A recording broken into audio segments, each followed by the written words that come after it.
அருகே காட்டு யானைகளால் விவசாய பயிர்கள் சேதம். விவசாயிகளுக்கு இழப்பீடு வழங்க வேண்டும் என வலியுறுத்தல்.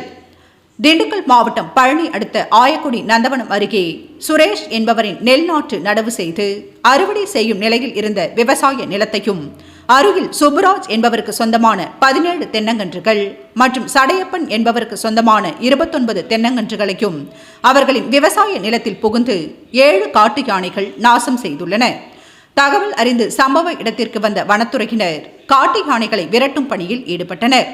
ஆனால் அந்த நிலையிலும் விவசாய பயிர்களை காட்டு யானைகள் கடும் சேதம் செய்துள்ளது. இதுகுறித்து பாதிக்கப்பட்ட விவசாயிகள் வனத்துறையின் மூலம் உரிய இழப்பீடு வழங்க வேண்டும். ஊரின் அருகிலே உள்ள தோட்டங்களில் காட்டு யானைகளின் அட்டகாசத்தால் பொதுமக்கள் அச்சமடைந்து வருகின்றனர். வனக்காவலர்களின் பற்றாக்குறையினால் யானைகளை விரட்டும் பணி தொய்வடைந்து வருவதாக குற்றம் சாட்டியுள்ளனர். மேலும் உடனடியாக அதிகப்படியான வனக்காப்பாளர்களை நியமித்து காட்டு யானைகளை மலைப்பகுதிக்குள் விரட்டுவதற்கு நடவடிக்கை மேற்கொள்ளப்பட வேண்டும் என சமூக ஆர்வலர்கள் வலியுறுத்தியுள்ளனர். டெல்டா மலர் செய்திகளுக்காக திண்டுக்கல் மாவட்ட செய்தியாளர் சுரேஷ்.